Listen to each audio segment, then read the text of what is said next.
right, hello everyone. Welcome this afternoon to another wonderful day of our 2021 NAFEX virtual conference. I'm very excited to be here again. My name is Chris Heater. I am NAFEX's current president, and I'm going to be the facilitator for this session here. Before we get into talking with our Plum detective, I want to just go over a few housekeeping things. I know if you've been on one of our sessions before, you've heard this all, but I know we've had people joining the conference and NAFEX throughout the week, so some of you may be on for the first time. So we are in a webinar format, so your video and audio will automatically stay off. If you, and you're encouraged to ask questions if you have any. If you use your cursor and kind of move it around toward the bottom of your screen, you're going to see a little Q&A feature that you can click on and ask questions there. We ask that you use the Q&A rather than the chat to ask any questions that you may have. This is being recorded, so if you have to bug out partway through for some reason and you need to catch the rest of it, or if you want to come back and rewatch it, you're more than welcome to do that. Eric, who's our website guru, has been getting the recordings up about 24 hours after each session, so you can log in using your email address and find those there. And again, many of you already are familiar with NAFEX, but for those of you who just recently joined us, or maybe this is your first session, we are an organization that's been around since 1967. This was founded by two men after some round robin exchanges of letters and growing techniques and tips. They created this organization for amateurs, and as well as people who grow and breed fruit for a living, as a way of communicating with each other. And back in 1967, there were no computers. So a printed quarterly was the way that they chose to do this. And so 4 times a year, a little magazine would come out, 25 to 50 pages, with just packed full of articles and information and sharing of ideas. And this quarterly has existed until this day. So we still print and make available digitally a quarterly 4 times a year. And for all of you who've joined this organization, you are now members. And so even if you just joined for the conference, you're now considered a member for the next year, and you have access to those quarterlies. We have everything digitized, so you can look back through past years. You can search on key names or keywords. And we have a lot of features, many of which we're going to talk about tonight during our show and tell, that are available to you. A regional help feature on the website, and just a ton of information that we can share with you. So we encourage you to stay involved and get on our website and go through things and find those things, and help us spread the word about this group and about growing fruits and enjoying all the blessings that has to give us. So again, one more little plug for tonight, show and tell. This is a great feature where we're going to see a lot of different things. And it's kind of a happy hour kickback. Bring your own food or beverage and join us at 7:30 Eastern, or what is that, 4:30 Pacific time, and join us for that tonight. So without further ado, I want to introduce our speaker today. So Rachel Spaeth is with the Luther Burbank Home Gardens, and she is here with her talk on being the plum detective. She's decoding Burbank's plums and hybrids. And just a little bit of background about Rachel. She is currently a PhD candidate at UC Davis in the horticulture and agronomy graduate group there. And she's also been the garden curator at the Luther Burbank Home Gardens, and that's in Santa Rosa. And she's served there in many capacities over the last 13 years. She's currently characterizing the genetic components of over 75 taxa in plums, or prunes is the species, that were bred by Luther Burbank. And she's using whole genome sequencing techniques to reconstruct a complex breeding map. So this genome sequencing may be new to some of you, but it's very new technology, relatively new, very high throughput, and allows people who work on plants to really learn a lot, as opposed to 20 years ago. Her project utilizes living and preserved collections there at the gardens, and also from the Burbank Experiment Farm, as well as the ARS Wolfskill Germplasm Repository in Winters, California. Her future plans include teaching horticulture at Santa Rosa Junior College and certifying the Luther Burbank Home Gardens as a biodiversity hotspot in an urban center. So with that, I'm going to turn it over to Rachel. Rachel, welcome, and we're looking forward to hearing what you have to say today. Hi, everybody. Thanks for having me. I'm going to go ahead and get started because we have a lot to get through. So here we go. This is me, and that's what I do, just as our gracious host has let you know. But first, we have to talk about a couple of different components affiliated with Luther Burbank, one being who is this Luther Burbank guy and why do we care about his plums? So the first segment that I'm going to do right now is all just going to be about history and collecting his cultivars. So Luther Burbank lived from 1849 to 1926, and he's considered to be one of the world's most famous horticulturalists, especially of those late 1800s. He was credited with introducing over 800 different cultivars of different things. He had no formal education, but he had he was a highly prolific plant breeder with a fondness for wide crosses. He had a very keen sense of observation, and so that's how he was successful at doing a lot of his introductions. His primary modus operandi was breeding by selection. So he would look for favorable phenotypes and he would try to push his genomes towards those phenotypes in particular. And a lot of times what he was doing was things that people said you couldn't do, like crossbreeding different genera or species that people thought wouldn't do anything. If you were a classically trained horticulturalist where you've learned very rigidly what these different attributes are and how they interact with each other. He was kind of unbounded by that because he didn't have that formal level of education, which gave him a little bit more maybe freedom to kind of experiment and just be on the periphery or the forefront of breeding then. His first big claim to fame is the Burbank russet potato, which is 1873.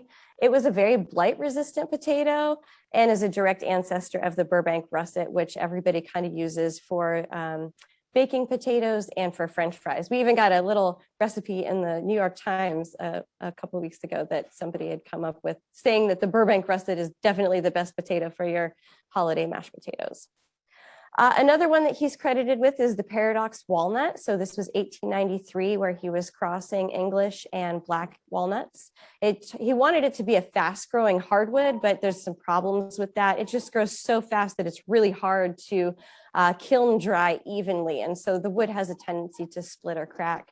And then it's also very difficult to propagate. This experiment in particular was kind of a flop while he was alive because it was so difficult to propagate. It doesn't really produce a lot of nuts. But with the advent of tissue culture in the 1980s, it kind of brought a resurgence back of the paradox walnut. And now people use it as a good rootstock for other walnuts. The Shasta daisy is another really popular creation of his. So this was 1901. And they credit him with creating a whole new species for this. So it's a quadruple hybrid that has 4 different types of daisy in it, and people still use it as a popular garden perennial. He never was able to get the smell quite right, so these things still smell really terrible, and when he died, he felt that this was kind of an unfinished work because he really wanted it to smell better, and it just never happened for him. The spineless cactus is another big one that he did, so he worked on these breeding experiments from 1907 until 1925, and he thought that we could transform the deserts and make them suitable for cattle ranching. But some of the people that he had sold it to and were disseminating it were making some fraudulent claims about it. And it became impractical as cattle fodder because even if you can get it to grow in the desert and the cows don't eat it too fast, you still have to build fences to put the cows in. So it never really became a successful thing. And here at Home Gardens, when he passed away, he left his widow with like 5 acres of cactus experiments to deal with. So very smartly, she parceled off the land for development. And we have a small patch here that has 7 really delicious cultivars left of the spineless cactus. But that's not what we're here to talk about today. We're here to talk about plums. This is a box of plums that were picked after Luther died, whenever the Stark brothers and the gardener that came after him, J.B. Kyle, they were looking around the Goldridge farm and trying to figure out what might still be useful for introduction to the commercial markets. And so this was just a swath of all of the variation that they picked by walking through Goldridge Farm after Luther died, when they were just trying to characterize stuff. So let's start with where Luther started. When Luther's from Massachusetts, he moves to California following a couple of brothers. And when he comes out here, he's trying to find stuff to do. And one of the places that he goes to is this giant mercantile library in San Francisco. And he reads this account of the blood plum of Satsuma. And it kind of instantly intrigues him. He's very interested in what this plum might look like, what it might taste like, and also what he might be able to accomplish with it.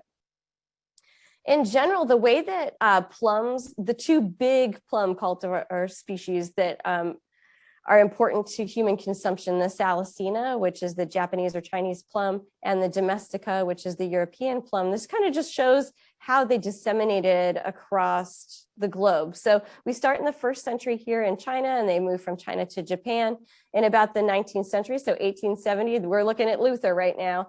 He's the one that imports it really to start it going in the United States. We also have here between the 19th and 20th century where it's Luther's breeding stock that's getting moved to Europe and Australia, although you don't see Australia on this map. And then we see that the Domestica kind of came across pretty early with humans to the United States because it was a good dried crop that you could have on a boat for a long time and carry with you from one place to another. So it was a very important food staple then as a dried crop. Luther gets this collection from a person who's actually a bulb broker in Japan. And the two that he introduces almost immediately out of this batch, as soon as he can get them to fruit, are one that he called Burbank and one that's called Satsuma. A lot of you might be familiar with Satsuma. It's an older cultivar that we still have today. They call it the blood plum because it's very red on the inside. Burbank was another kind of small one. This has more yellowish characteristic to it on the inside. And then another one that he introduced just shortly after was called Abundance, where we're seeing, again, a nice reddish plum on the outside with a yellow flesh on the inside. And so these are his main breeding stock that he starts with. He started communicating and working with some other famous scientists of the day. So this is George Shull, and we've got Hugo de Vries in the center with Luther on the left. Luther, since he was not a classically trained scientist, he didn't really write things down or take very good notes. And so at one point he had gotten this huge Carnegie grant and they were like, we're going to give you $10,000, but you have to give us something that is scientifically justifiable. And so they sent George Shull out here to kind of shadow Luther and like maybe be Luther's note taker. But even though the two had a great relationship with each other, you could tell that there was a big frustration that George Shull felt at the stubbornness of Luther Burbank to not really want to be followed and noted. And part of that comes from the fact that there were no plant patents in that day. So he had to be very secretive with his ideas because he didn't want people to steal them and make money off of them. This is the idea that Luther had for taking notes, which we still don't quite know exactly what they mean, but he would take a piece of fruit and cut it in half and blot it on a piece of paper. And then he would write some notes about it. Sometimes he gives some information about parentage. Sometimes it's about, what attributes he finds favorable about them. They do have a year mostly, which is nice because at least I can pinpoint what year they come from. And then we have no idea what these cross-hatching markings mean, if it's a disease resistance or if he's trying to give a scale out of 10 and sometimes he gives us a 12. It's very challenging, but one of the ideas behind my project was to look at these prints and see if where there's remnants of tissue left behind, if we would be able to do like a forensics analysis and sequence those little chunks that were left behind on the pieces of paper. After he died, there were some patents that were made in conjunction with Stark Brothers. I have this lovely signature here in our guest book here that says in appreciation of 35 years of cooperation and personal friendship between Paul Stark and Luther Burbank, which is very nice. And this image is of him looking at where Luther Burbank was buried underneath his cedar of Lebanon tree, which he wanted to be food for. After Luther died, his widow Elizabeth and Thomas Edison really went before the Senate and kind of stumped for Luther and said, look, this guy contributed all of these wonderful creations to the world, and he died basically not completely penniless, but he definitely didn't get the kind of royalties that people get today for having patented items. And so they used that to leverage Congress to enact plant patents, and some of the very first plant patents are Luther's. So here are two. This is plant patent number 12 and number 13. This one is called June Redskin and Great Yellow. This is another one, Elephant Heart and Mammoth Cardinal. Some of these you guys might already know about because the patent was in conjunction between Elizabeth and Stark Brothers. And so Stark Brothers was able to claim distribution rights on a lot of these things. And Elizabeth just got some royalties. Okay, so those were the main plums. He also has a couple of roses that are patented and a couple of peaches that are patented as well. To make the list of plums that Luther introduced, and even his general contributions, this individual, W.L. Howard, really scoured literature to be able to compile a pretty solid list. And there's an archival link here where you can go to access that if you want to online. He scoured through catalogs and books and just every resource he could possibly find to put together this list of plant contributions. And it's almost complete. It's really, really good.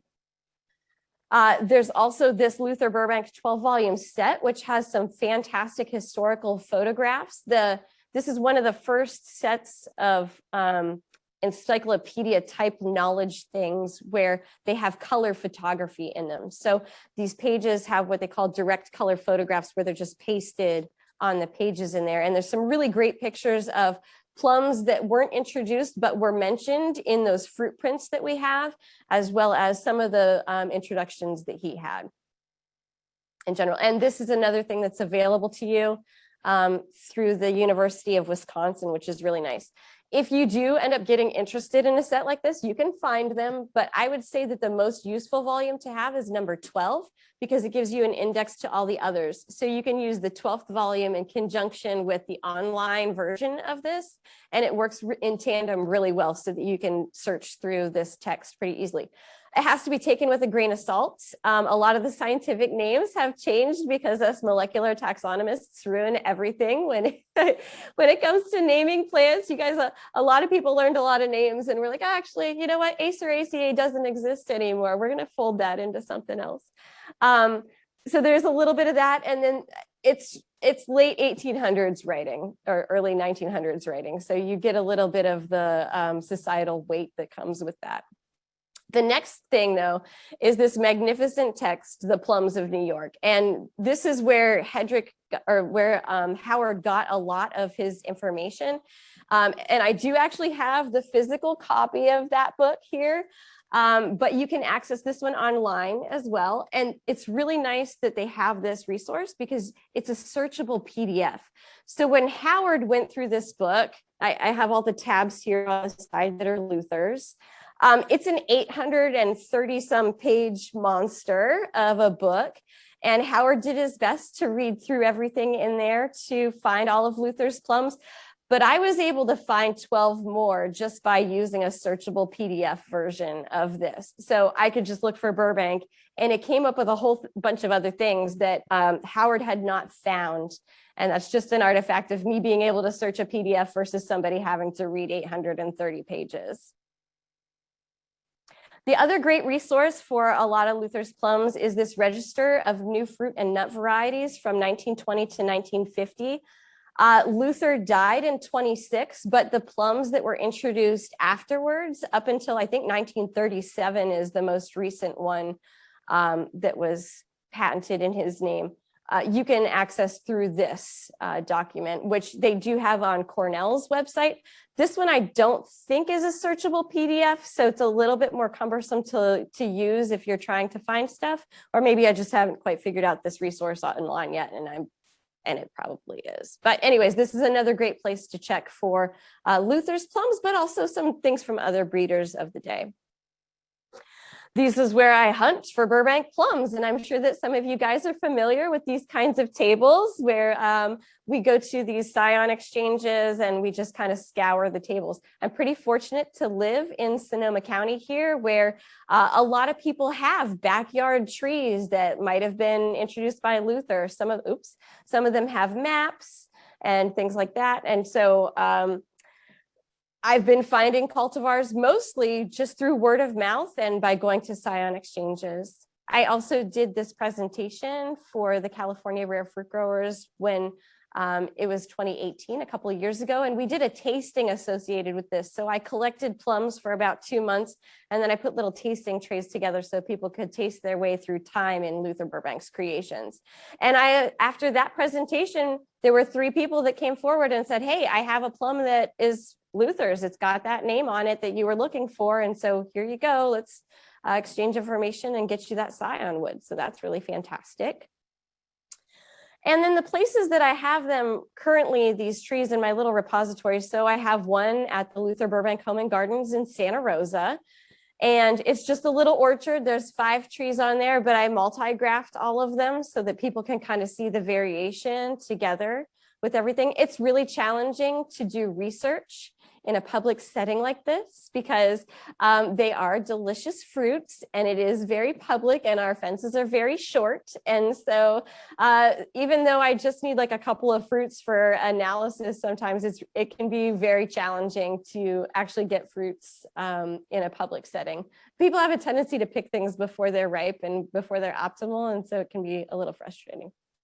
The other place that we have a lot of these plums is at Luther Burbank's Experiment Farm over in Sebastopol, California, also a public park. So we get, sometimes if I'm there at the right time, I can get plums for my research, but for the most part, I can't really rely on the public collections for doing the fruit compositional analysis for sure. But the ARS Wolf Scale collection, this was just one sampling of a single day where you can see that a lot of these aren't ripe yet. But this collection is much more private and not accessible to the public. So the bulk of my plum fruit phenotyping data comes from that collection anyways. This is the list of plums that I'm still looking for of Luther's. And whenever you guys have access to the parallel materials that go along with this, I do have that list. So if you want to take a look through that and check to see if you have any of these plums, I'm more than happy to make arrangements with you for you to ship me some material. There's some that are in like Australia and New Zealand that I might not be able to get because of the quarantine protocols of plum pox virus, but some of this stuff maybe somebody has laying around. Anything that has an asterisk next to it is something that I found in the Plums of New York PDF that was not in Howard's informational materials. So that's all I have about the history part and how and where I collect these things. If we want to pause for a moment for questions before we go into part 2, that would be great. All right. So we have one question so far. Janet asks, did Burbank do any breeding with European plums? Yes, absolutely. So we'll talk about that a little bit more in the genomic characterization part. But yes, he worked with a lot of different species of prunus. Great. All right. So you can continue. Okay, I'm going to take a sip first and then I'll continue.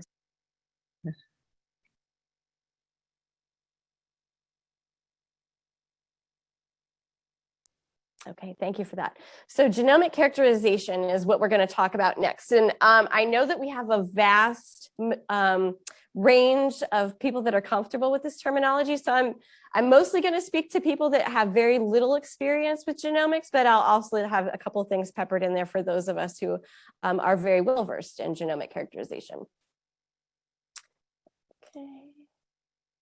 So first we got to talk about what is a plum, right? A plum is a drupe. That's the botanical name for its fruit. And drupes are characterized by having this smooth exocarp, which is the outside of a fruit, this nice fleshy mesocarp, which is the middle part of the fruit that you like to eat and enjoy, and then this stony centerpiece, which is also called the endocarp. And then the endocarp has a seed on the inside of it. But the term plum is kind of a misnomer in a way, because there's a whole bunch of different taxa, lots of different species that we call plum as the common name. So this is just a genomic characterization that came out this year where they're trying to place plums within all of the genus Prunus. Prunus is a very diverse genus, and the major groups are defined by how they hold their flowers. So we have solitary inflorescences, we have racemose inflorescences, which is kind of a long thing like this, or we have corymbose inflorescences. These are the different species of plums, what we call plums in the prunus. The amygdalists are types of peaches and peaches and almonds. Sorry, I don't know how I was having a hard time with that. The cerasus are going to be your cherries, and then the patis are going to be like choke cherries or those other kind of cherries that aren't quite. They're borderline edible. Let's be honest. Edible and delicious are often two different things, right? So this kind of just shows how they're related to each other within this category, and you can see that there's a lot of diversity within this category. So looking at the overall diversity for plums, there are between 19 and 40 different species, depending on which taxonomic rules you're following. And they're very incredibly complex. We have some that are diploids, like you and I. You inherited one copy of your chromosomes from your maternal side and one copy of your chromosomes from your paternal side, and that made you a diploid organism. Well, plums, things that we call plums, can be diploids, but they can also be tetraploids, which means they have 4 copies of each chromosome, or they can be hexaploids, which means that they have 6 copies of each chromosome. And each of those vary in their degree of compatibility with each other. This is an image that Luther Burbank physically took a picture of, where he's classifying a couple of different wild ancestors that he would have had around the yard. The Botan type is going to be a Salicina.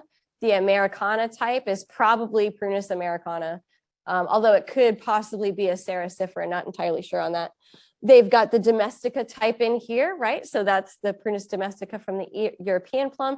And then also this one that he's calling a new hybrid, which could be a Salicina, or it could be a Salicina simonii cross. Some of what Luther was doing was called intraspecific breeding, which is where you're breeding within the same species. And the one that's most common with that in his collection is the Prunus domestica, or the ones that we think of as prunes, Italian or French. They're classified, this is a really big word for people, this is a polymorphic allopolyploid, which means that when you shuffle the 2 genomes together, it'll segregate in chunks. You'll have one that has 2 sets of chromosomes and one that has 4 sets of chromosomes. And those have to line up during meiosis properly so that you'll have a functional offspring. So it's kind of like you're just shuffling a deck of cards. And Luther has this funny quote. So in the late 1800s, people were just starting to get this idea of there being a genetic basis for plant breeding. So this is a little bit past Mendel, a little bit past Darwin, and Luther's kind of like second gen coming into this general topic. He's educating himself with any information that he can get his hands on, but we don't know anything about polyploidy yet at this particular time. So I found this funny quote from him. It says, "If I've engaged in a 40-year-long quest of a perfect prune without quite attaining the ideal, it is chiefly because the fruit shows such a propensity to forget what it has learned and to revert to the standards of the ordinary plum." So he's having frustrations with breeding something that's a hexaploid. He did come out with some prunes though, and his attributes that he was primarily looking for with prunes were having a very high sugar content and also having a skin that would respond well, that would crack in just the right places to make your perfect wrinkly prune whenever you sulfured them and had them out in the field, because that's how they would have made prunes then. He did find that there was a very strong market preference for prunes. So prunes came, remember, to the United States in like the 1600s. And people were very culturally tied to Black prunes, and especially ones that either had an Italian or a French lineage that they were coming from. So if he was trying to breed these beautiful golden prunes and the market was just not having it, if they didn't look like a black wrinkly prune, it was not going to be a marketable thing, even though it was a delicious prune. He did come up with some novel phenotypes for this. So the other thing that he was trying to do was breed that endocarp, that stony piece that holds the seed out of a prune so that it would be easier to process. And so he used these in a lot of his prune breeding experiments to try to do that. The problem with it is he never quite got it dialed in. Even with the ones that wouldn't have a full stony endocarp, there would still be a little sliver left. And it was just enough to still make it difficult to open up and not be that palatable. So it didn't really take off, but it is an area that when people are sequencing these genomes, this might be a favorable attribute for them to start using in their breeding programs. And I think that I can't remember where the university is, but I know that there are some people who are sequencing a lot of these genomes in particular and doing some introgression with them. But Luther's favorite thing to do wasn't the intraspecific breeding, it was the interspecific breeding, where you're working with the same genus, but you've got two different species. And so in Luther's breeding collection, we know of attributes that come from the domestica, which we just talked about, but also Salicina, Armeniaca, Ilicifolia, Simonii, Ceracifera, Americana, Triflora, Rivularis, and even some more. So what Luther's doing instead now of shuffling a deck of cards is he's shuffling Uno cards and a regular deck of cards. He's adding novel phenotypes and kind of breaking linkages that are strongly formed whenever you're breeding within the same species. And he's getting a whole bunch of variation. It's like a really rewarding, instant gratification kind of breeding scheme whenever you get this huge range of diversity. And so that's where we get this giant box of plums from that, is the one snapshot in time from Luther's Goldridge Farm. You've got a huge range of phenotypes here, from super waxy to not very waxy to tiny and big. We've got egg-shaped that are probably more like the domesticas. We've got pointy-bottomed. We've got round-bottomed plums. There's just so much diversity that we just see from this little snapshot in time after he passed away. The other thing that he did that was interspecific breeding are those plum cots. So he claimed that he had hybridized a plum and an apricot, and the scientific community was like, there's no way that you did that. Like, seriously, there's just no way. And even George Shull, who was like trying to follow him around and figure things out, was a little skeptical that he was actually successful in breeding this plum and apricot.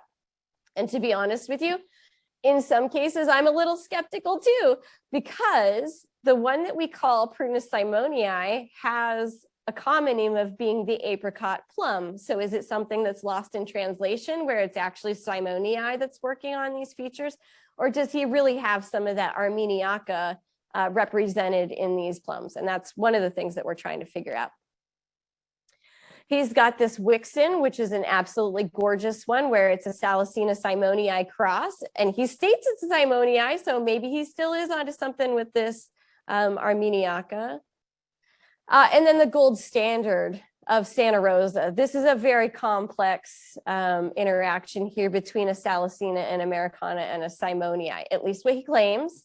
And so this one ends up being fairly self-fertile, and is a universal pollinizer. But there's an issue with having this much genome shuffling occur within an organism, especially one that's going to be a permanent fixture somewhere, a sessile tree that has many, many years. And that's that Santa Rosa throws tons of bud sports.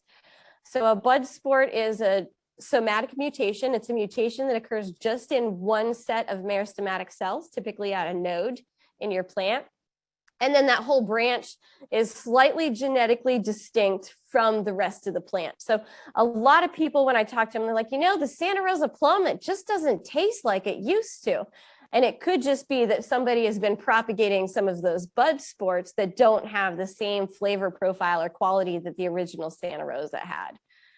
These particular cultivars were looked at not terribly long ago in 2015 because they have a variation of whether they are climacteric or non-climacteric fruits. And what that means is how well they respond to ethylene. Can you give them ethylene after you've harvested it from the tree and have them ripen further? Or does it reach its peak ripeness just when it's on the tree?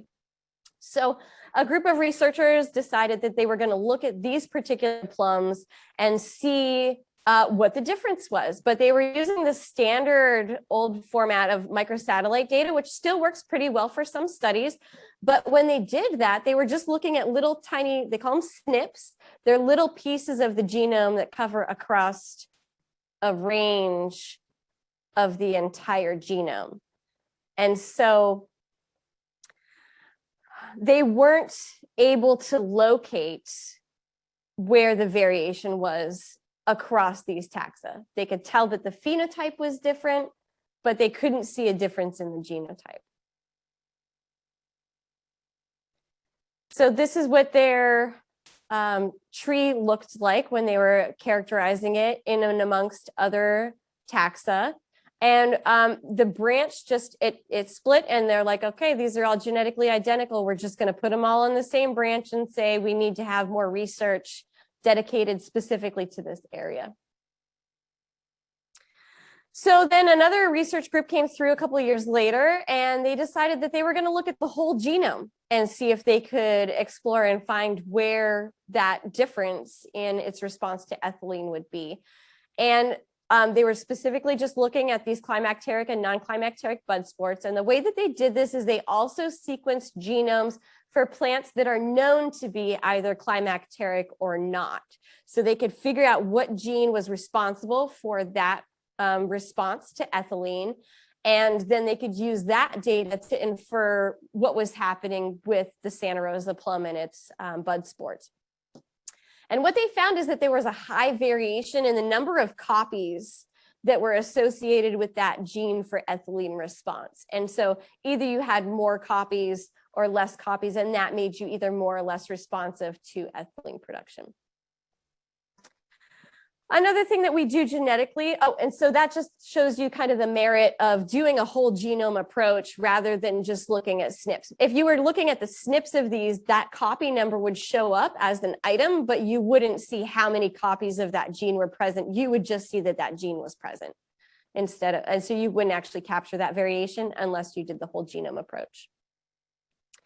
Recently, there was another great study that just came out this year, actually, and these people were looking at the differences between plums that came out of China specifically. So we're looking at Prunus simonii. They were looking at wild accessions, and they were also looking at some cultivars that came out of that. And they did a whole genome approach. This type of analysis is called a neighbor joining analysis. So you sequence the whole genome, and then you break that genome up into bits, and you see how similar they are to each other. And depending on how similar they are, if they're very similar, then they go right next to each other in the tree. If they have more variation, they're separated further on that specific tree. And what they found when they were sequencing all these genomes is they had 4 fairly distinct types. This one is going to be the northern group. This one is the southern group. So this they found in northern China. This one they found in southern China. They've got this MG group, which I believe are the ones that went to Japan. And then they've got this FG group that came back from Japan to China. And you'll see that there's, they color coded those based on what the type, the phenotype looks most like. And then the genotype is what kind of placed things. So this particular cultivar here has a phenotype that looks more like the southern group, but it's more closely genetically related to this northern group. It just might have acquired a couple more dominant genes from this category over here.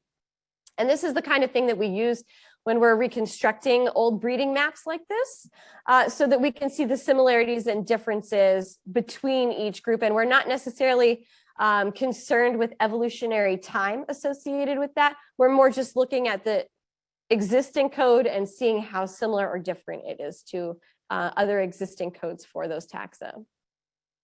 This is just another representation of that grouping that they were looking at. So their data showed that there was this nice collective group here, and then some of the taxa went to Japan, some of the taxa went further up the northern coast here, and then some came back. My project in general has a couple of objectives. So that's kind of what other people have done in the background for some of my research.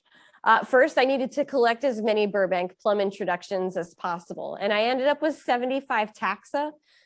Some of those are multiples, some of them are wild ancestors, so that we can really pull those data apart a little bit. And then we're scoring phenotypes for things that are discrete characters. Discrete characters are ones that can fit in an either or bucket. It's not a continuum of features. They're just, it's either this or it's this. So pointy versus round bottomed is something we're looking at. Freestone and clingstone. The exo and mesocarp colors. So the color of the skin on the outside and the color of the fleshy part that you enjoy. And then there's not very many disease pressures that I can do, but shot hole fungus is definitely one because we have high disease pressure for that at all 3 locations. So it's really apparent of whether you have it or you don't have it in those different collections. Then we're using the genotyping by sequencing approach to partially reconstruct Burbank's breeding records. We know that we're not going to have all of the organisms that were in that breeding population. So we're just going to try to see what the variation is within that group that we were able to locate. And for that, there's 3 different types of analyses. The first is the neighbor joining that I showed you. The second is one that's called structure, where you're making little maps that show the relatedness between each taxa. And then the other is a principal component analysis, which if you're not familiar with something like that, it's sort of like a Venn diagram where you're seeing overlap between different taxa and you're separating them out into different kind of just overall groups. The benefit of having some repeat taxa in here is that we can triangulate some of these taxa to try to create some voucher data. So if the accession is found at Luther Burbank Home Gardens, Goldridge Farm in Sebastopol, and Wolfskill, and we sequence those genomes and we're like, those are all identical, then we can upload that kind of data to Grin Global and make it accessible to people to say, okay, if this is what you have, then you have Shiro or something like that. Now, that becomes problematic if 2 of the 3 match and the third one doesn't, right? So there's limitations to that kind of data and how useful it can be. But then we're also going to basically add, lots of images and any kind of phenotypic data that comes up. Anything that Grin finds useful will be added to that collection so that it will be accessible to anybody who wants to know about it.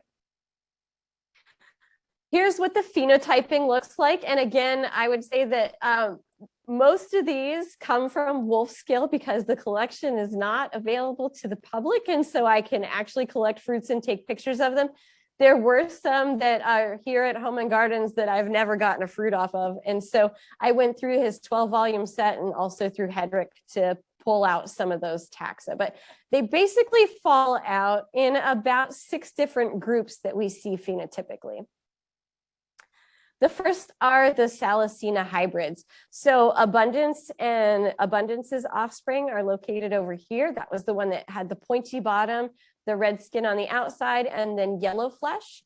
And then the one that was the blood plum of Satsuma, where we've got purple or reddish skin on the outside and very, very dark red flesh on the inside.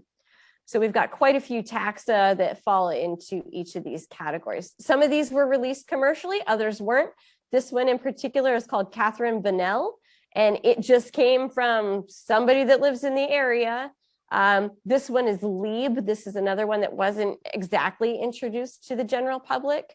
But again, somebody had it here, and so we were able to add this one into the study. And this one is a picture from the 12-volume set that Luther had taken.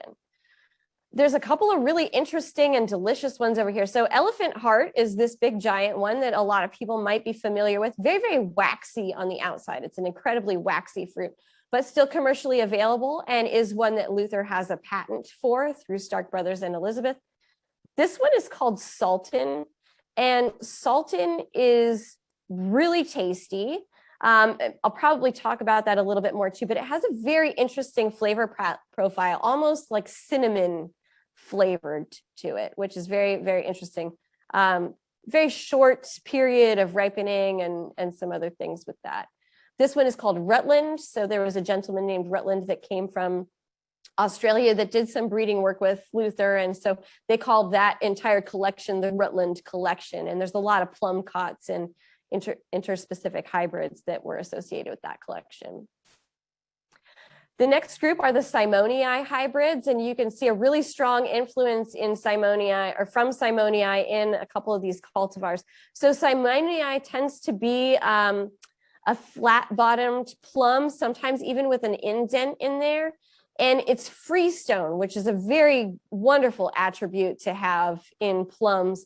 We have a couple of cultivars here that this one is called Great Yellow. It's another one that was patented. And then this one is El Dorado. Some people might be familiar with El Dorado. We have this variation in skin tone from these that I'm not really sure where it comes from yet. It could be introgressions with some Sariciferas here or some Americanas on this side, not really sure. This one is Great Yellow. It's yellow skinned on the outside as well. And El Dorado is very, very dark, deep burgundy as its skin tone on the outside. He definitely kind of favored some attributes from Simonii though, specifically like a little lower acid content, a little bit smoother skin, and then also this freestone nature of it. These are the ones that are supposed to be Armeniaca hybrids. So we've got the Apex plum cot, which is still commercially available today through places like Trees of Antiquity and a couple other locations. This is one that's called Jordan that has a lot of the kind of very light, like a white apricot type of flesh on the inside. And I haven't really seen too many plums that carry that character with it. So I'm thinking that it probably came from some sort of white apricot. And then this other one, which is the Burbank plum cot. So typically, if you're buying something that's called Burbank as a tree, it's not going to be the original Burbank. The original Burbank was that one that he got directly from Japan, introduced under his name, and then hybridized a bunch with it. That one, I have not been able to locate the original Burbank. But this Burbank plum cot is very readily available. And you can see in this one that it's got some very apricot-y character to it. And the flavor profile notes, you definitely have some notes of apricot-iness to it. So it's very probable that he does have some Armeniaca in his hybridizing experiments. We'll take it with a grain of salt until the data comes back. And then we do have these Domestica hybrids. So here are the Sans Noyau and the original Stoneless. This one did have a little bit more of that endocarp here highlighted that was still present.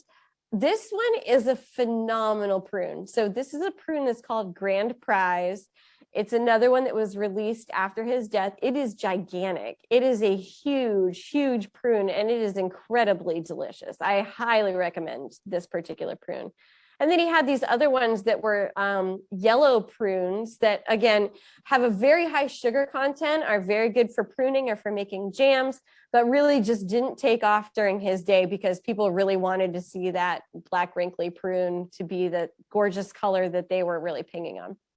And then he did some work with the French prunes. So particularly d'Angen was the one that was really popular here in Santa Rosa. And so he did some offsprings of that. And so he found that sometimes if he called something French improved, it was more receptive from the general public if he called it something like that instead. Then we also have these other tiny plums or cherry plums that some people would call them. We have an Americana, we have some Rivularis in there, and we also have some Saricifera. This is one that was also patented that's called June Red, and it's a tiny plum, but it's really delicious. It's really early, so it gives you kind of instant gratification early on in the year. And it's going to be complex to see what it looks like genetically, but there might be some Simonii that's introgressed with this as well, which would be pretty cool. So this is what I anticipate to see whenever I start making my tree, right? Luther's doing a whole bunch of back crossing and interbreeding with things that he finds favorable. And so it's kind of going to look like this more of a phylogenetic shrub, perhaps, where you have a lot of inbreeding that's occurring within particular groups. I was really hoping that I would have more genetic data to share with you guys by now, but I hit this part in my research where The competition for reagents and supplies is really high right now because of all of the genomics testing that people are doing with COVID. So usually in our lab, we just have like these big vats of chemicals that we need for doing everything. And we don't think anything of it because if we run out, we can just go to vet med that day and pick up more. And now there's kind of a line. So even with things like blue pipette tips that are for pipetting things, we hit a problem in the supply chain a little bit. So my data is out and sequencing, and I'm waiting for it to come back, and I will know this spring, and maybe I can even come and do a follow-up sort of thing with you guys to show you what the genomics actually say about all this.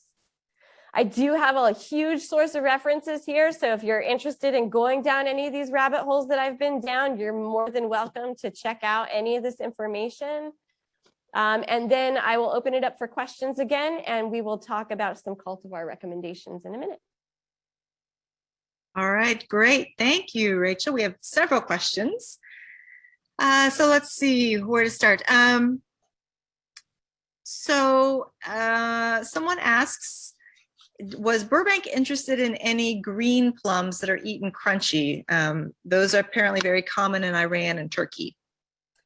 Yeah, that is a great question. So I don't really see a lot of green plums in his collection or in the phenotypes that we have expressed.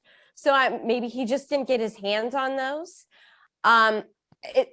The Wixon plum is one that is delicious when it's green and just starting to turn yellow. And we'll talk a little bit about that in a couple of slides. But I would say he kind of stayed away from like the Gage series of plums or any of those like crunchy greens.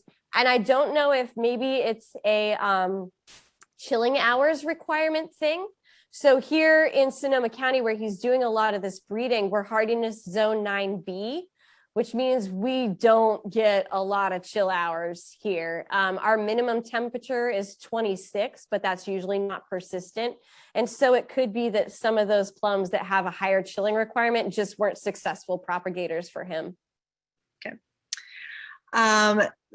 Someone asks, could you share some practical techniques that are used to create new varieties? And for example, do we know what techniques Burbank used to create some of the hybrids?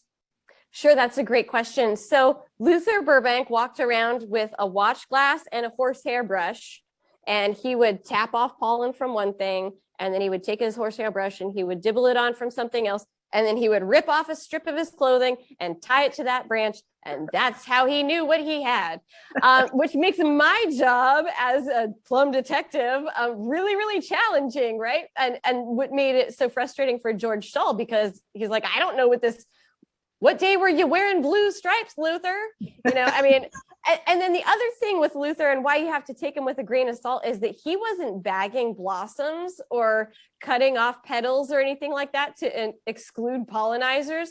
So it's basically, the basic assumption with Luther stuff is you just call it open pollinated. He's got so many cultivars. All of his trees are multi-grafted because that's how he's speeding up his time from seed to fruiting capacity. I mean, maybe you all know, or you will know soon, that if you start something from seed and then you graft it onto a mature tree, you can get a fruit set on that way sooner than if you were not doing that. And now with genomics, we've sped that time up way faster even, because you can test something at the seedling stage now to look for your candidate gene.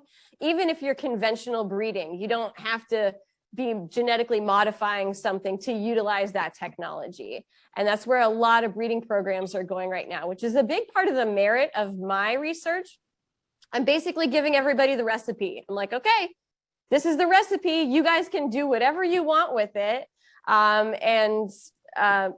Conventional breeding still works for something like that. Cool. Sonia asks, are the small plums that you showed similar to beach plums? Yes. Maritima. Yes, they are similar to Maritima, and Luther does say that he uses Maritima in some of them. I have not quite, there's one that I didn't have a good picture of for you guys. It's called Chalco, and it fruits so early that I just never made it to winters in time whenever the temperature cutoff was for them to just kind of fizzle out. But there's a couple of those plums that he has that are in the study that I don't have pictures for, that probably have some of that maritime equality to them as well. And Ellen asks, that gigantic, delicious plum that you showed, what was it called again, and where can it be purchased, she asks. Gotcha. So are you talking about the grand prize prune? Is that the one, or is it elephant heart? I might talk about it again in cultivar recommendations here in our next section. I think I have a slide just specifically for it. Okay. And then I have a quick question. You may have answered this and I missed it. So I was intrigued by, you showed his notes and his I call them squashes, where he squashed the plum. Were you successful getting DNA off of those? So we were successful at getting DNA off of the prints that I made from fruit. That was kind of the first step. We were like, okay, we don't want to go punching holes in Luther's antique prints, right? Let's do some trial and error here. Because the big problem that we were concerned with is whenever you smash a fruit, mostly what you're getting on that paper is sugar water, right? That's going to be all the stuff that leaks out. So we're specifically looking for the tissue pieces, the fibers that are within that first. And we were finding that there's a lot of phenolic interference. So phenolics are like the flavonoids that make a plum delicious. And it was doable, but when we tried to peel a little bit off of Luther's, the problem, and a lot of people who work in herbaria and work with genomics can kind of speak to this as well, is it's just the DNA is degraded over time. We're dealing with 100 years of not being stored properly in a hermetically sealed, kind of temperature controlled area. And so one, we have the phenolic interference that we're already competing against with fresh prints. And then two, we have time and temperature that we're dealing with. And it's just right now, the technology isn't quite good enough, or we don't have enough of the background genome set to put things quite in order. Someday those fragments will make sense whenever we do have those background genomes. But right now in the industry, I mean, we're still comparing prunes to peaches.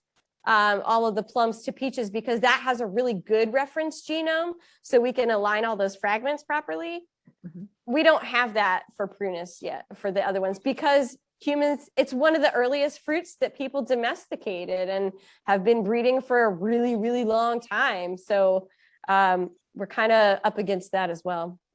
Okay. All right. I'll come to the other questions at the end of your next section, so you can go ahead. All right, thank you so much. So now I just want to talk to you about some cultivar recommendations, and your hardiness zone, your personal hardiness zone may play a little bit into this. I will be the first to admit that I have zone denial, and since I do live in an area that only sees 26 occasionally, we try to grow a lot of stuff that might not be as translatable to areas where you live that might get snow. But the first is going to be this Wixon plum. So Wixon, he introduced in 1892. It's supposedly a Salicina simonii cross. It does have a fairly early bloom period. So if you're in a hardiness zone where you're in like upper Minnesota, Maine, really, really high North America, this one might not work out for you because your blossoms would get frosted off. It does have really good disease resistance against both shot hole fungus and plum aphids. You can pick them firm, so it's a great shipping plum. And that was one of Luther's favorite attributes about it too, because back then there's no refrigeration, there's no travel for cars. Everything's getting loaded in a horse or buggy or on a train or on a boat somewhere. So this was a great commercial cultivar for him then, and still is one today. The thing that's really interesting about Wixon to me, this is one of the only plums that we get at Luther Burbank Home Gardens where I actually get to enjoy them. And it is because it starts getting really delicious whenever it's just a little bit green and starting to turn yellowish. But I was really curious about this because all of the old images that I see of Wixon show it to be this really red plum. And I was like, well, what's happening with that, right? It didn't make any sense. I've always known this plum to be yellow to green.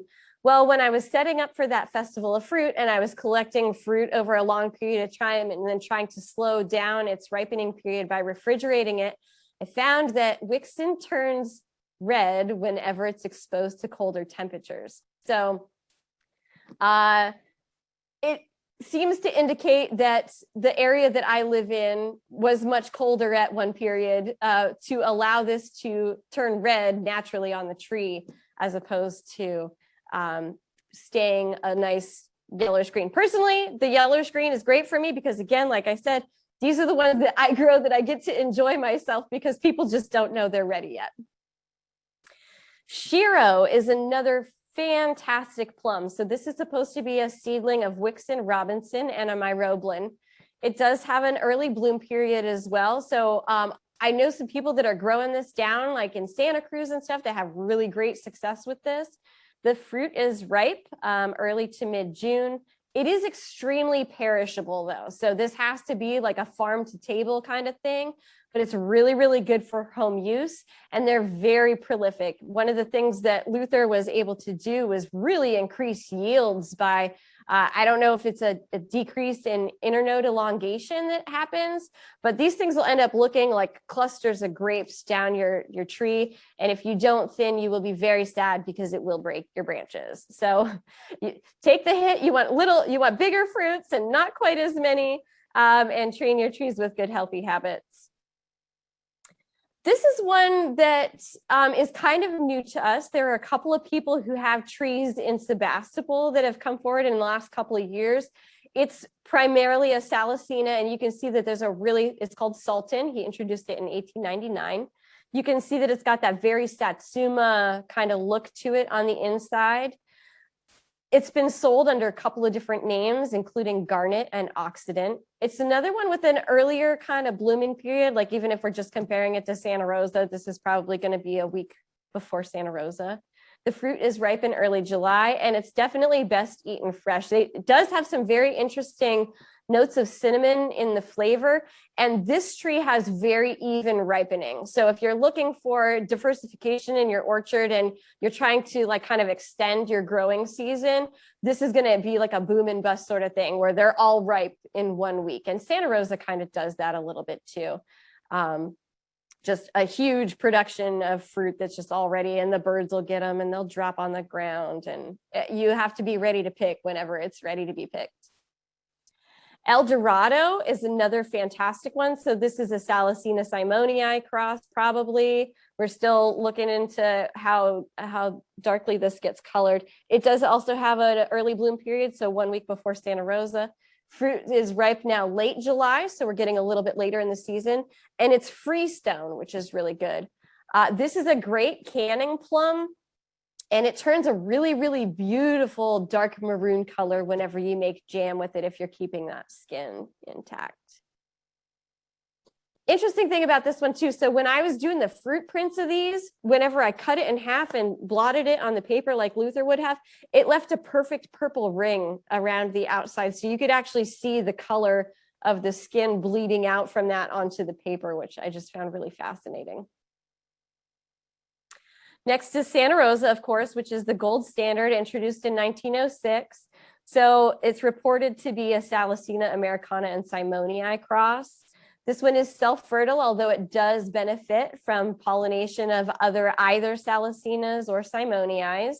The fruit is ripe in early July, but you have to beware the sports here, right? A lot of what we get on the tables are going to be late July Santa Rosa or weeping Santa Rosa. There's just so many bud sport offshoots of this particular cultivar that they don't quite taste like they used to, and you'll probably want to trial the fruit for this, and maybe consider still looking for the perfect Santa Rosa. I'm not quite sure if it exists or if we've all just kind of propagated the substandard version, but the hunt is always part of the fun. The next is Beauty. So if you live in a low chill zone, Beauty is a magnificent plum. It's the earliest plum that I've seen, but it's funny because it blooms late. So it blooms after Santa Rosa, but it ripens in mid-June. It's a super, super quick turnover period. It is self-fertile, and we know that there's probably some Salicina in there, but we don't know what else it's crossed with. It looked like he was back crossing to get Beauty because this one wasn't introduced until 1911. So it may be that it's a Salicina and he's back crossed it with Wixon or Abundance or something like that. This has really uneven ripening, so it's not as great for commercial use as it is for home use, because you get that bloom period of a long period of time, so that, or that fruit ripening period over a long period of time, so that you can enjoy them for a lot longer. Definitely not hardy in most climates, and I would say that the fruits on these are huge. They're really, really big. I mean, I would say not, they're like baseball or tennis ball sized on this. And so it has a real propensity to have brittle wood, and you're going to break a lot of branches with this one if you don't have it propped up properly. So careful pruning is really important with beauty, but especially since it's like the first plum of the season, there's not too many that are earlier than this. It really, if you're a person who loves plums and you just can't wait to eat plums, beauty is definitely a fantastic early one. Inca is another one that's kind of making a good resurgence. I've seen this available through Trees of Antiquity is one location that is selling them. Maybe Planting Justice in Oakland has these too. There's a lot of people that have collected this heritage wood that are really promoting this particular plum. The bloom period is very early on this, so it might not be great for all climates, but the fruit is ripe in early July, and it's very flavorful. It's got a different kind of unique flavor profile that's really, really quite good. And it's great for canning. So if you're a person who likes to do a lot of preserving of food, this is a good one. A lot of stuff that Luther had to work on either had to be good for drying or for preserving, because that's just how people were able to eat food for a long period of time than if it wasn't something that was fresh. Again, no refrigeration, no cars. They get cars later. Refrigeration, I think we didn't get in Luther's house until after he died. Prunes. So there are a couple of prunes that I wanted to talk about here. Original Stoneless shows incredible breeding potential, and some people are totally working with this to try to, you know, crack that piece that you can, you know, try to get rid of that sliver, or is that sliver just really essential and you're never going to get rid of it? So I would say this has a lot of breeding potential for it. They're pretty tasty too, as far as a prune and plum is concerned. They have high sugar content and they'll prune up fairly easily, but you do still have to remove the seed. So there's not a huge benefit as a home grower that's not going to be breeding to do this, other than to show off to your friends and show them something novel, which there's merit to that too, right? This is the one that I was showing you earlier that's called Grand Prize. This one is absolutely phenomenal. It was patented by the Stark brothers and is definitely a domestica cross. The bloom period is intermediate, which is nice, so it can be grown in a lot of different climates. The fruit is ripe in mid-July, and it has a big fruit. They're definitely, for a prune, I mean, it's like bigger than the size of my thumb for sure. They're very, very delicious, and they're very big, and it's freestone. So processing these is really, really quite easy to do. They are hard to get your hands on. The one that I utilize is over at the Wolfskill repository in Winters, and I'm not sure if this one is one that they're sharing scion material of to general public. If you are part of an academic institution, they might release this germplasm to you, but there are some issues with the tree. One of the taxa is not doing so hot over time. So they're trying to limit the distribution of this material until they have significantly more material for that. Plum cots. There's a lot of different plum cots that Luther introduced that we can still access. So the Burbank plum cot. Do I have a picture of that one specifically? Nope, here, we'll start with Apex. So Apex is a Salicina armeniaca cross, and this one I think Trees of Antiquity also had. It was the first commercial plum cot, and the fruit is ripe in late June. If you have a problem with giant rainstorms knocking off all of your apricot blossoms, this probably is not really going to work out for you, because it does have a very significant bloom period overlap with a general armeniaca. Here's Burbank, right? So we talked about how this Burbank is a plum cot. You can see, I mean, look at that coloration on here. It's very characteristic of something that would be very apricot-y. So we probably do have significantly more apricot genome in this. It also has an intermediate bloom period, so it's good for a lot of different climates, and it's ripe in the middle of July. You get really even ripening on this. So for commercial production, it's great because your fruit is ready to harvest pretty much all at the same time. And you can pick these firm and ripen them off the tree. So if it is something that you want to pick for farm to table kind of access, it's really easy to do that with this particular cultivar because it will ripen afterwards and not bruise and chipping. Again, here I am plugging my need to find more of Burbank plums. So here's quite the list of things that I'm still looking for. Some of these are probably extinct, to be perfectly honest. It's just over time, you know, if something was a single type specimen and didn't grow well or got hit with a disease, here we've got that armillaria, the black knot fungus is just brutal to a lot of our prunists here. So sometimes it just doesn't work out. I do have some acknowledgements here. We've reached kind of the end of my presentation. So the first is the Luther Burbank Home Gardens, who has kept me employed and desiring fruit and history for a long period of time. The Agricultural Research Service, who has been supportive of me utilizing their collection for tastings and for research. California Rare Fruit Growers, which have been absolutely marvelous for me to find sources through. And then of course, UC Davis, where I'm doing my research. One little plug for other people who are interested in looking up some more Burbank history. Last year, we worked with the Sonoma County Library to digitize over 3,500 materials. And so if you go to my library's website, the Sonoma County Library Heritage Collections, we have a whole set of Luther Burbank stuff, and it's searchable. So if you want to know, you want to see pictures of Luther Burbank and Helen Keller or Luther Burbank and Henry Ford, you can search up any of that stuff. Or if you want to see any of his creations that are available through those types of images, then you can use that too. This is where we are. So Luther Burbank Home Gardens, we're located at the corner of Santa Rosa and Sonoma in downtown Santa Rosa. Our gardens are open daily on Sunday, Monday, and Wednesday from 8 until dusk. Tuesday, Thursday, and Friday, we have volunteers in the morning, so we just open the site to the public in the afternoon. And admission is free, but we always love donations. You're welcome to check out our website. And then we do have docent-led tours typically throughout the year, but right now we're on hiatus. We do those April through October, although you could arrange a group tour if you have a small organization and you have people that want to show up and do a tour. We do tours for third graders and fourth graders. We do tours for high school biology classes. And then we also do history tours as well for any group that's interested. And then lastly, we are having a big event. I have to plug this kind of stuff too, right? So if you are local to Sonoma County or even the Bay Area and you would like to come, December 4th and 5th is our 41st annual holiday open house where we decorate the house for the holidays and we have lots of hands-on activities.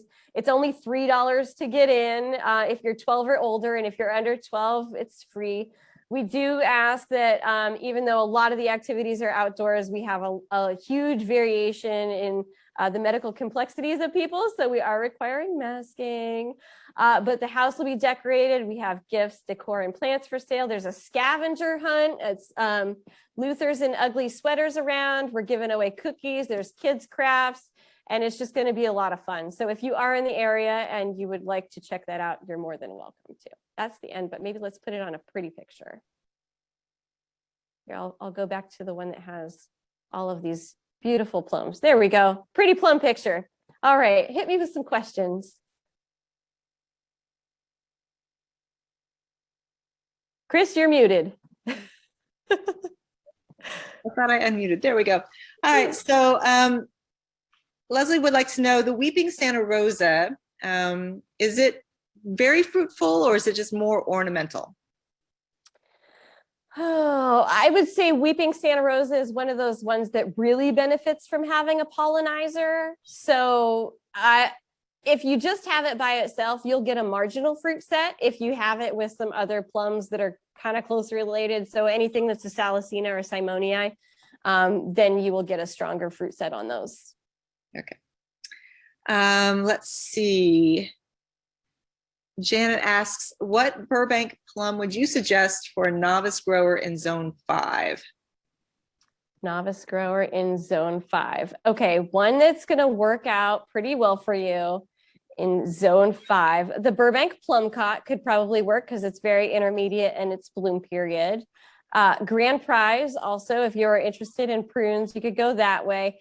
We're going to hit that problem where a lot of those gauge plums would actually be better for your particular area than it would have been for Luther's out here. And so because those do have a higher chill requirement, you'd probably want to push towards the collection of gauges more. But Wixen could possibly work. Okay, so remind me. And you would get red Wixen, right? If you have cooler night temperatures, I get green Wixen, you guys would get red Wixen. So can you remind us, are all of those self-fertile, or would, if she probably would want more than one so that she could get good hybridization? Yeah, I mean, so I'm kind of a grafting nut now. I like to stick sticks on everything that has space. So I think that you can.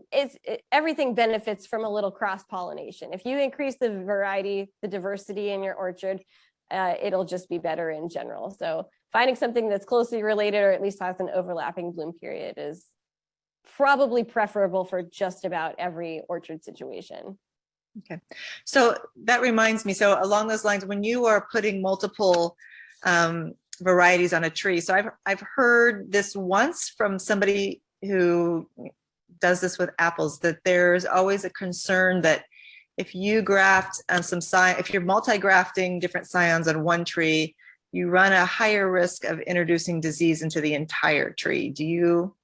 Oh, absolutely. And that happens every time somebody puts Ashmead's kernel on their apple tree, because Ashmead's is a host for that. It's that one virus that if you just have Ashmead's by itself, it's fine. But if you put it on your tree, you can kill your entire tree. There is a concern that you run with that. There's also, and I don't have a picture of it in here, there's also an issue with hybrid vigor sometimes. Mm-hmm. So for example, I like to do things a little weird here because I want showpieces, right? Like this is a living museum here. And so I want people to really visually be able to see the differences in things. So I'll put like a weeping form on an upright tree so that people can really see a stark difference on there. Or I'll put plums that turn purple on something that turns yellow.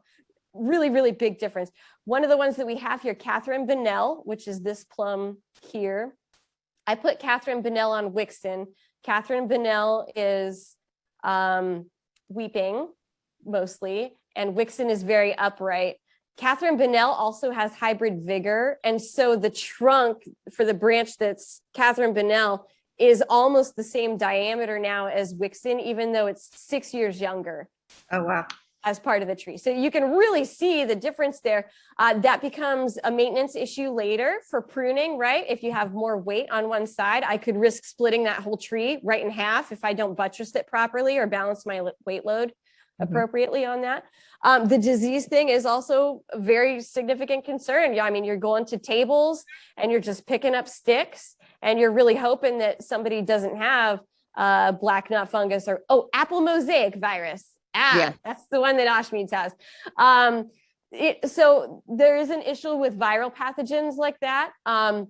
There's also an issue. So the reason why I'm not sharing scion wood, particularly this year, is that there's a concern with the woolly plum aphid here now out in California. And so there's quite a few quarantine zones now that come up from like Santa Clara. There's I think Morgan Hill has kind of a problem with it, and it's been seen in the Bay Area coming up. I have not quite witnessed it here yet at Luther Burbank Home Gardens, but we are erring on the side of caution with that and just making sure that if we are distributing material, we really carefully vet that before it goes out anywhere. Yep. Shot hole fungus, it's either going to have it or it doesn't. And whether that bothers you becomes a matter of personal preference. If you don't like the look of that on your tree, then you won't be happy with some of those trees. Catherine in particular has shot hole fungus like nobody's business, but it has not transmitted to Wixen. So Wixen is showing a high disease resistance to that, which is one of the reasons why I think that I might be able to find that QTL marker for the disease resistance. If you're just sampling a random population, those QTLs might just be garbage. You wouldn't necessarily be getting the variation that you need. But since this is an introgress breeding population, and we do see really high disease pressure associated with this, that's something, since it's a presence or absence, we can probably determine. Okay. Ellen asks, she says, the Missouri extension sells wild plum trees. Any idea where those fall in the lineup?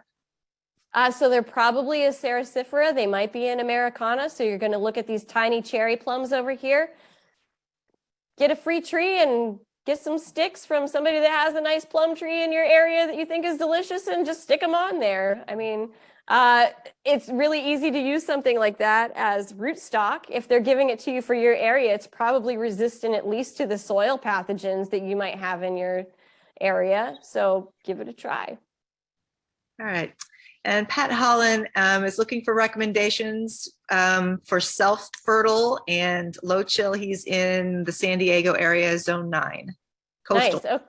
Okay, so Shiro and El Dorado would be the two big ones that I would suggest for those that are going to be kind of intermediate in area and great in flavor. If you want to extend that growing season even further, Beauty is absolutely delicious, but you just have to be careful with that one, right? Because it's a branch snapper. So you got to make sure that you're thinning that, but that can also be very low chill, and that one is very self-fertile. Okay. And Aris asks, can you cross varieties that don't blossom at the same time? And do you store blossoms? Gotcha. So that's a good question. And you can do that. You can store your pollen. You can refrigerate your pollen for a little while. It's going to be kind of perishable. So you don't want to store it for like 2 months and hope that it'll still be good, but you can probably store it for a little while. And then I do this with kiwi pretty often. We have a really strong male and a really strong female here at Home and Gardens. And I know lots of people in the area who only have female and they don't have space for the male. So I collect those blossoms before they fully open and put them in floral tubes with a little bit of just, you know, the little sugar crystals that they give you whenever you buy a bouquet of flowers. I just stick them in a plastic bottle and hang them next to those other blossoms that I want to get pollinated. And that's pretty sufficient for most cases. But yeah, you can definitely store pollen. I would look that up to see which temperature you really want to store it at, because I have not done that personally, but that would be something I think you'd be able to do. All right.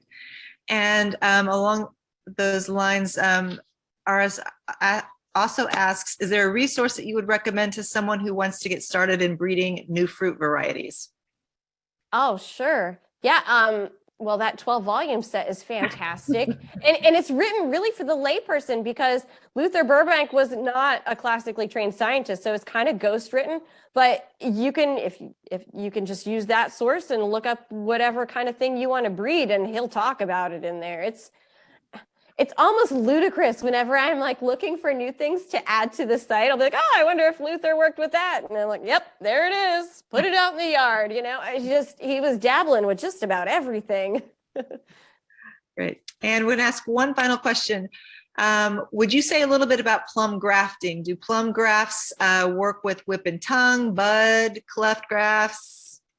Sure. Yeah, that's a great question. So, if you can do a whip and tongue, it's always better to do a whip and tongue, because you have maximum surface area to volume ratio. You're getting as good a contact as you can, and you can really tighten that up, and it makes a much nicer, smoother kind of graft union whenever you do that. Cleft is fine. Saddle is also fine. So, depending on whether you want your rootstock to be the scion or the male or the female piece in the cleft or the saddle, you can do it either way. And that's a really easy graft to do if you're just starting out. You probably don't have to do like June budding on these. I usually graft mine when we first start getting like good temperatures again. We'll hit some temperature spikes before they leaf out. You can do it when they're dormant.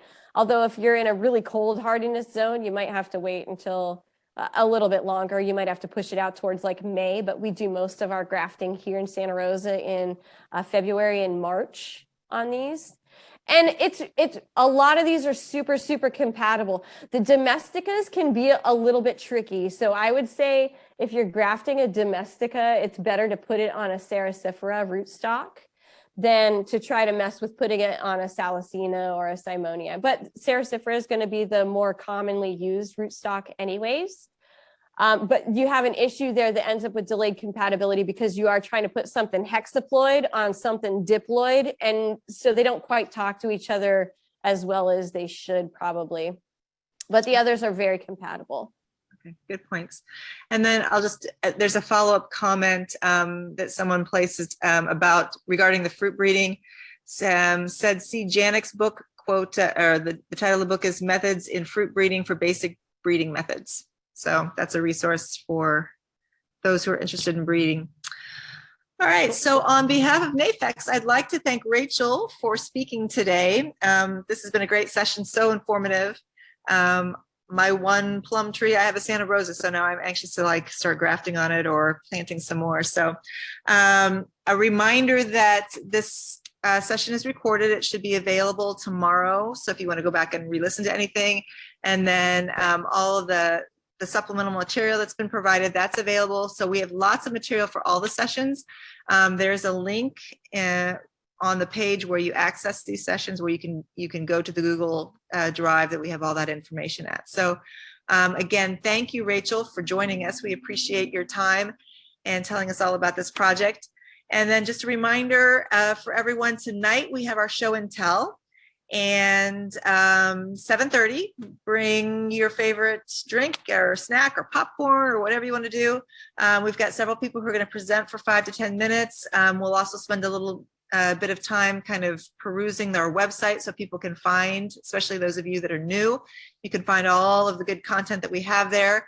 And then if anyone comes in who hasn't alert us ahead of time and we've got time, we'll let you present if you've got something cool to share, maybe a tip or a technique or what you're doing, or ask questions. So I'm looking forward to talking to people tonight. And then of course we've got 2 more sessions tomorrow, 2 more on Saturday. We'll end the conference on Saturday night with our keynote speaker, Michael Phillips, who will be talking about holistic orcharding. So again, thank you, Rachel. Appreciate your time. Thank you all for attending today, and we will see you in a future session. Thank you, guys.